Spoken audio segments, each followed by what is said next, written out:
2024, what a year. You see, 2024 was all about taking action. I started a podcast, traveled New Zealand, ran a marathon, and I even started documenting the journey of building my business. I didn't spend time waiting around, or I didn't care what other people would think.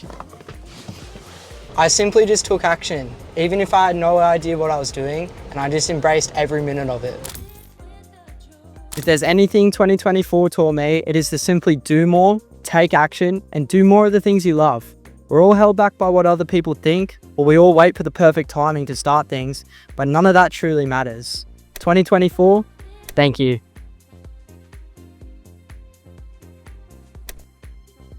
Rightio, ladies and gentlemen, welcome to our last YouTube video of 2024. I wanted to come on here and just quickly reflect on the year that was for myself, and yeah, just recap, go through the highlights, share with you guys some of the lessons I've learned. I'm going to try and make this as raw and as authentic and unedited as possible. So yeah, let's just get into it. So yeah, basically started the year off pretty strong. As I told you guys in one of my last videos, was in December of 2023, I quit my job to pursue doing this business full time. So coming into January and February, I was just learning and navigating my way through what running a business full time looked like.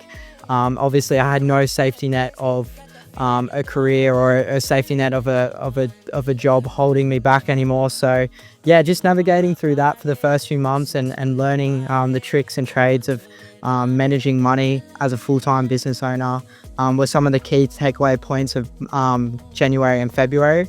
I turned 21 in February with some of the best people in my life that I've met, and honestly it was a really good time and a really good experience. And I was just, reminded of how many amazing people are in my life and how many amazing people support me in what I'm doing. So that was great. Fast forward to around April, end of March time, we always go away, off the grid, me and my family and our closest family friends. We go away every year around that time. And, it was just great to get away after a really busy first quarter for my business. My business pretty well doubled in revenue, monthly revenue, in the first quarter of 2024. So comparing that to the last quarter of 2023, it did just show that quitting my job was ripping the band-aid off, and my business basically doubled. So it was great to get away for a few days. No internet connection, no satellite connection at all. Didn't even pick up my phone. And yeah, we were just chilling out, just vibing around a campfire, and it was really, really good. And that just taught me the importance of going really hard for, say 3 months, and then just having a week of just nothing after that. I really do think that you need balance, although a lot of people say work-life balance, as a startup or as a founder should be non-existent. I think, that you need to live, and you need to, you need that time away, because as entrepreneurs or as creatives, you need that time away to focus and get better ideas channeling through you. And the only way to do that, I believe, is by switching off. So, that time away was perfect for me. We then approached the middle of the year, and by this time I was deep into my marathon training. So we signed up for the Sydney Marathon, which was in September. So May, June, July, I was just really grinding out running and learning the world of running. So I was doing 21-kilometer runs every Sunday. I had a bit of a ritual going, and I started to fall in love with running and what that kind of meant for me in my life and business at the time. I learned a lot because I would go on these 2-hour long runs by myself with no headphones in, and it would just be me and my thoughts, and there was absolutely no stimulation at all. And yeah, man, I just learned a lot about myself, to tell you the truth. And nothing really pops up now that, I've really learned from that. But for me, and I said it in one of the POV vlogs that we did earlier in the year, running is, a direct correlation to what I think life and business is.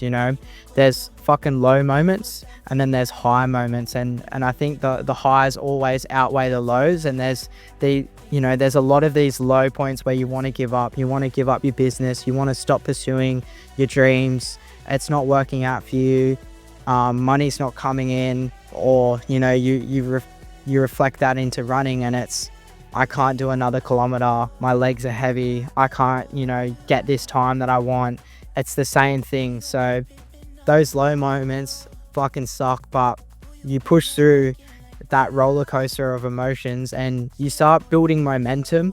And when momentum's on your side, everything just rolls in together and you create the highs. And by not giving up, man, the highs always outweigh the lows 100%. It doesn't matter what you're doing in this life, if it's business, if it's entrepreneurship, if it's growing a personal brand, if it's even working and studying at uni as well. There's going to be low points, there's going to be tough times, but I truly think if you ride that and see the bigger picture and notice that this isn't going to be a continuation of what's to come, it's only a little small percentage of my life.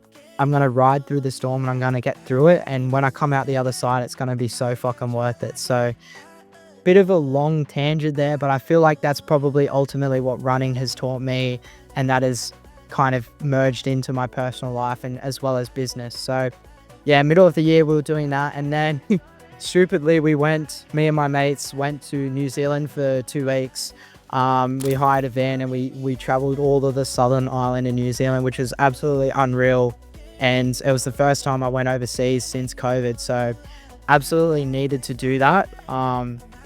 Again, like I said earlier, 3 months of going hard and then just 10 days or 14 days away to clear my mind and reset. And yeah, it was really, really good, man. I had a great time. One of the standout moments for me was when me and my good friend Bomber Jackson, we did a 4-hour hike up Roy's Peak in Wanaka, and we had absolutely nothing with us. I just brought my drone, no food, no water, completely just raw dogged the whole raw dogged the whole hike up this mountain. And I mean, when we got up the top there, man, like the drone shots and the views just is some of the most craziest things that my eyes have ever seen. And honestly, being on video now doesn't probably do it justice, but it was one of those pinch me moments. And it was one of those moments too of reflection where I was like, wow, life is really, truly, really, really good, and it's and life truly is what you make it. So yeah, got back from New Zealand at the start of August, and for me, man, it was probably the slowest kind of month of my business.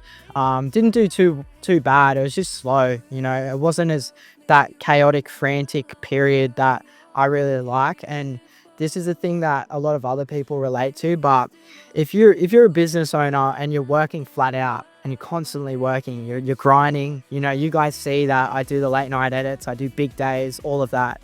When it suddenly goes quiet and I have, a spare 10 hours, I might work 4 hours a day, so suddenly I have 10 hours free time each day.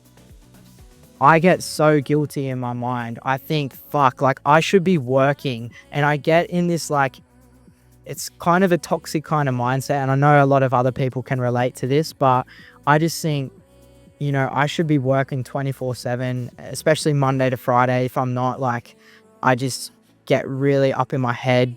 So, in the month of August, I was struggling with that because, I was working, I was still bringing in great money for the business, and the business wasn't doing too bad, and we were still pretty busy, but I just wasn't as busy as what I normally would be, and that really just played with me. And it's just one of those things as an entrepreneur or as a business owner, you've kind of got to get used to. And I think you create your own freedom at the end of the day. So at the end of the day, I've worked hundreds, thousands of hours. If I can't enjoy, the life that I've created for myself, where I can still make a lot of money and work less, I should be able to, there should be a lever, there should be a switch in my head that appreciates all the hustle and grind that I've gone through to get to where I am today, so I can relax, but I don't know, it's just something that I'm still trying to navigate through and to work on. But I think we can all relate to something like that, so yeah. And then September, I ran my first ever marathon in Sydney, 42 kilometers or 42.2 kilometers. And honestly, man, it's probably one of the best things I've done in my life. Um, running with tens of thousands of other people, all with the same common goal and the common interest of crossing that finish line.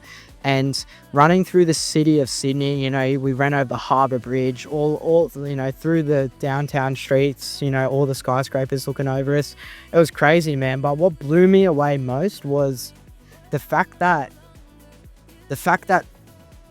tens of thousands of people rocked up, and they would just cheer your name. They would just kick you on and like, go Colby, you're doing so well, and they would pump you up, all these people in the crowd. And it's like, bro, I'm still getting goosebumps thinking about it today, because it's like, I don't know these people, yet they're here on their Sunday morning watching me run, and they're being so nice and, positive with their energy. And that energy translated into me. And I think that's ultimately what got me over the finish line. Coming down the last, 400 meters in the Darling Harbour, where the Opera House is. And, at that point, man, my body and my mind has been through a lot of shit. All I cared about was getting over the line before 4-hour mark. And we did it in 3 hours and 54 minutes. So I was so happy to do that.